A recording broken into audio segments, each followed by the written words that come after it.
C'est un peu compliqué parce que je vais au travail.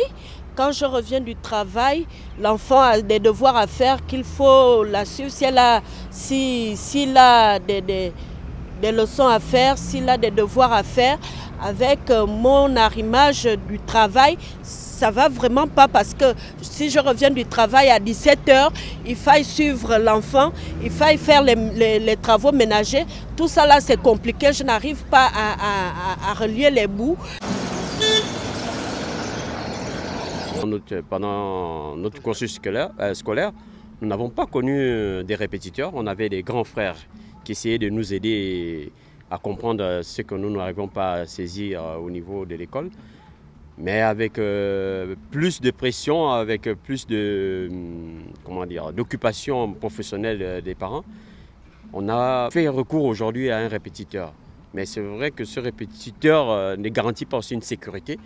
Parce qu'aujourd'hui, on voit avec ceux qui circulent dans les réseaux sociaux... Il y en a qui sont au cœur des scandales. Oui, quand on prend l'exemple des nounous, pour citer ces gens des personnes aussi qu'on prend comme service, quand on voit comment les nounous traitent les enfants, aujourd'hui on se dit que est-ce que les répétiteurs ne vont pas aussi dans ce même cas de figure. Donc aujourd'hui, il faudrait que les parents mettent aussi des garde-fous pour savoir si le répétiteur est vraiment une personne sûre pour non seulement la sécurité, mais aussi pour l'éducation qu'on voudrait pour nos enfants.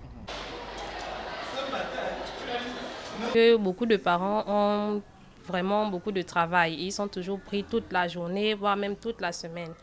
Du lundi, ça peut être même jusqu'au dimanche. Mais en tant qu'éducateur, moi je dirais que non.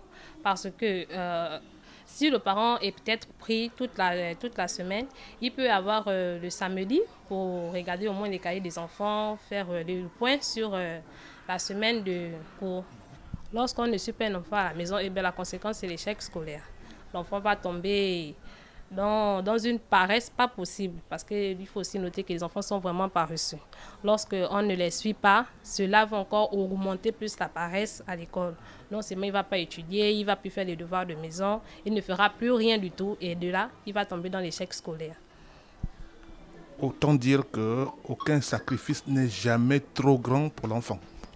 Oui, aucun sacrifice n'est jamais trop grand pour l'enfant. Parce que ce sont nos enfants, ils sont vraiment précieux à nos yeux.